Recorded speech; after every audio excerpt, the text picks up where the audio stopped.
Hello friends, இன்றைக்கி நம்ம என்ன பார்க்க போகிறோன்னா வீட்டிலே ஈஸியாக கடையிலலாம் கிடைக்கிற மாதிரி பாப்கார்ன் வந்து எப்படி செய்யுதுன்னு இப்போ பார்க்க போகிறோம். நான் வீட்டில் தான் செஞ்சேன், ரொம்ப சூப்பராகவே வந்திருக்கு. அது எப்படி செய்யலான்னு இப்போ பார்க்கலாம். பாப்கார்ன் செய்கிறதுக்குனே தனியாக சோளம் கிடைக்கிது, அதை பார்த்து நம்ம வாங்கிக்கணும். அது வந்து குட்டியாக சின்னதாக இருக்கும், நீளமாக ஒரு சோளம் இருக்கும். அதெல்லாம் நம்ம சத்து மாவுக்கு யூஸ் பண்ணுறது, அதை வாங்கக்கூடாது, இது மாதிரி வாங்கிக்கலாம். இது நான் சூப்பர் மார்க்கெட்டில் வாங்கினேன், ஆன்லைன்லேயும் கிடைக்கிது. ஃபஸ்ட்டு ஒரு குக்கர் எடுத்துக்கலாம். அதில் வந்து 4 ஸ்பூன் எண்ணெய் ஊற்றிக்கலாம். நீங்கள் எண்ணெய்க்கு பதிலாக வந்து வெண்ணெய் கூட யூஸ் பண்ணிக்கலாம். எண்ணெய் வந்து நல்லா காயணும். எண்ணெய் காஞ்சதும் 100 கிராம் அளவுக்கு சோளம் எடுத்து வச்சுருக்கேன், அதை போட்டுக்கலாம். அடுப்பை வந்து ரொம்ப சிம்மில் வச்சுக்கோங்க. இன்னும் 1 ஸ்பூன் கூட எண்ணெய் ஊற்றிக்கலாம். எண்ணெயில் வந்து அதை நல்லா ஃப்ரை பண்ணணும். அப்போ தான் நமக்கு பாப்கார்ன் வந்து நல்லா சூப்பராகவே கிடைக்கும்.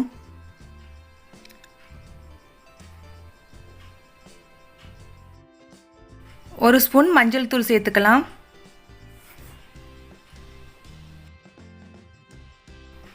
ஒன்றரை ஸ்பூன் அளவுக்கு உப்பு சேர்த்துக்கலாம்.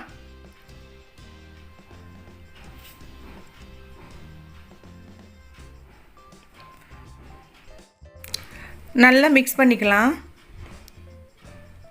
உப்பு வந்து எல்லா இடமும் நல்லா படாத மாதிரி நல்லா மிக்ஸ் பண்ணிக்கலாம். சோளம் நல்லா எண்ணெயில் வதங்கணும், அப்போ தான் பாப்கார்ன் வந்து நமக்கு சூப்பராகவே கிடைக்கும். அடுப்பை வந்து ரொம்ப சிம்மில் வச்சுக்கலாம். 1 ஸ்பூன் மிளகாய்த்தூள் சேர்த்துக்கலாம். மிளகாய்த்தூள் இல்லைன்னா நல்ல மிளகு தூள் கூட சேர்த்துக்கலாம்.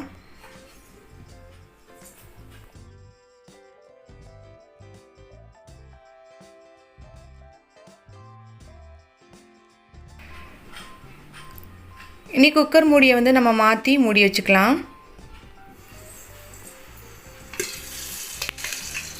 லைட்டாக பொரிய ஆரம்பிக்குது. சத்தம் நல்லா அடங்கிடுச்சு. இன்றைக்கி ஓப்பன் பண்ணி பார்க்கலாம். சூப்பராகவே வந்திருக்கு. நான் 100 கிராம் தான் போட்டேன், ஒரு குக்கர் நிறைய எனக்கு பாப்கார்ன் கிடச்சிருக்கு. சூப்பராக வீட்டில் எப்படி நம்ம பாப்கார்ன் செய்யலாம்னு இப்போ பார்த்தோம். Thanks for watching.